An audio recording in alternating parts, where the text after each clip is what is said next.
السلام علیکم، آپ دیکھ رہے ہیں انفارمیٹیو سپیکس اور آج ہم بات کرنے والے ہیں ڈائناسورز کے بارے میں۔ ہم میں سے اکثر لوگ یہ سوچتے ہیں کہ اتنی دیر دنیا پر راج کرنے والے ڈائناسورز ایک دم سے کس طرح غائب ہو گئے، ایسا کیا ہوا کہ جس کی وجہ سے اس دنیا سے ان کا نام و نشان تک مٹ گیا، اور اگر وہ اب تک ہماری دنیا میں زندہ ہوتے تو کیا ہم لوگوں کو وہ زندہ رہنے دیتے یا نہیں؟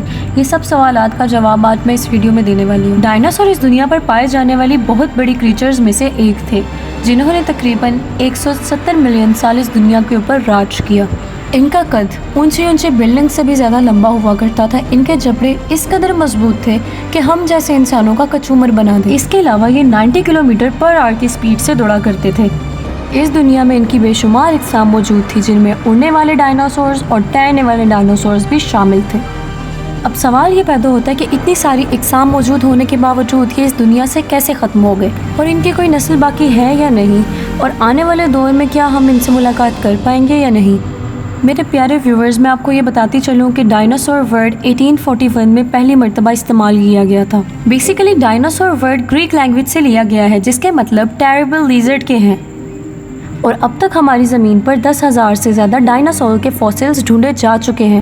آج سے تقریباً 230 سے 240 ملین ہزار سال پہلے پہلا ڈائناسور ایمرج ہوا تھا، جس کے بعد ان کی نسل شروع ہو گئی۔ اس وقت ہماری زمین مختلف بر اعظموں میں تقسیم نہیں ہوئی تھی، ایک ہی بر اعظم ہوا کرتا تھا جسے سپر کانٹیننٹ کہا جاتا تھا، مگر 201 ملین ہزار سال پہلے ہماری ارتھ ٹکڑوں میں بٹنا شروع ہو، اور ہماری سپر کانٹیننٹ جسے پینجیا بھی کہا جاتا تھا اس میں والکینک ایکسپلوژنز ہونا شروع ہو گئے، اور ان جوالا مکھیوں کے پھوٹنے کی وجہ سے کاربن ڈائی آکسائڈ اور سلفر ڈائی آکسائڈ جیسی گیسز ریلیز ہوئی، جس کی وجہ سے گلوبل وارمنگ شروع ہو گئی اور پانی میں بھی تیزابیت پیدا ہونا شروع ہو گئی، اور پھر شروعات ہوئی کلائمیٹ چینجز کی۔ اور پہلی دفعہ جب ارتھ پر موسم چینج ہونا شروع ہوا تو بہت سارے جاندار یہ سب برداشت نہ کر سکے، جس کے نتیجے میں بہت سارے اینیملز کی ڈیتھ ہو گئی۔ پر ڈائناسورز انسانوں کی طرح وارم بلڈڈ تھے، اس لیے انہیں کلائمیٹ چینجز سے کوئی فرق نہیں پڑا، جس کے بعد 6 لاکھ ہزار سال تک یہی سب کچھ چلتا رہا، اور ڈائناسورز، کراکوڈائلز اور ٹرٹلز جیسے ریپٹائلز بچ گئے۔ دنیا کے موسم میں تبدیلیوں کی وجہ سے ان کے ویٹ اور ہائٹ میں بھی اضافہ ہونا شروع ہو گیا، یہاں تک کہ ایک نارمل ڈائناسور کا ویٹ بھی 1500 کلو سے کم نہیں ہوتا تھا۔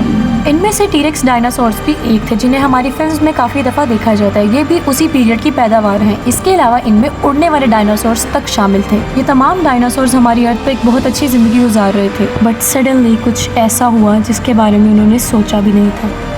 آج سے تقریباً 66 ملین ایئرز پہلے ایک بہت بڑا ایسٹرائڈ بہت تیز رفتار کے ساتھ زمین کے ساتھ آ کر ٹکرایا، جس کی سپیڈ 30 کلومیٹر پر سیکنڈ تھی، اور زمین پر اس ایکسپلوژن کی وجہ سے ایک بہت بڑا گڈھا سا بن گیا۔ اس کی پاور کا اندازہ اس چیز سے لگایا جا سکتا ہے کہ ہیروشیما اور ناگاساکی کے اوپر جو بام گرایا گیا تھا، اس کی ایکسپلوژن اور اس کی پاور اس سے بھی 1 بلین ٹائمز زیادہ تھی۔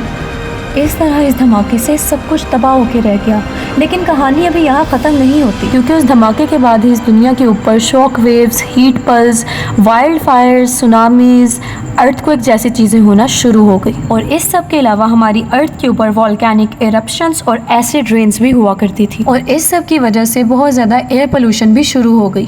1 سال تک ہماری دنیا کے اوپر سن لائٹ آنا بند ہو گئی، اور یہ سب کچھ اس دھماکے کی ڈسٹ کی وجہ سے ہی ہوا۔ سورج کی روشنی نہ ملنے کی وجہ سے ہماری زمین بھی ٹھنڈی ہو گئی اور پلانٹس نے بھی گروتھ کرنا چھوڑ دی، اس لیے بہت سے جانور سورج کی روشنی نہ ملنے کی وجہ سے، پلانٹس کی گروتھ نہ ہونے کی وجہ سے اور بہت زیادہ ٹھنڈ برداشت نہ کر پانے کی وجہ سے مر گئے، اور ان مر جانے والے جانوروں میں ہمارے پیارے ڈائناسورز بھی شامل تھے۔ صرف وہ جانور بچ گئے جنہوں نے فنجائے کھا لی، یا بہت زیادہ چھوٹے تھے، یا جنہوں نے مرے ہوئے جانوروں کا گوشت کھا لیا، اور اس طرح اس دنیا سے 75% اینیملز مر گئے جن میں ڈائناسورز بھی شامل تھے۔ میرے پیارے ویورز، اگر غور کیا جائے تو ڈائناسورز اور اس طرح کے جانوروں کی اس دنیا سے چلے جانے میں بھی ہماری ہی بہتری تھی، کیونکہ مجھے نہیں لگتا کہ ڈائناسورز اور انسان ایک ساتھ اس دنیا میں رہ سکتے تھے۔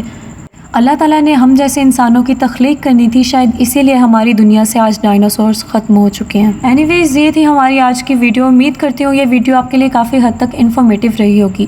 اگر آپ کو میری ویڈیو اچھی لگی ہو تو میرے چینل کو سبسکرائب کرنا اور اس ویڈیو کو لائک کرنا مت بھولیے۔ ملتی ہوں آپ سے نیکسٹ ویڈیو میں اسی طرح کے مزیدار ٹاپکس کے ساتھ۔ شکریہ۔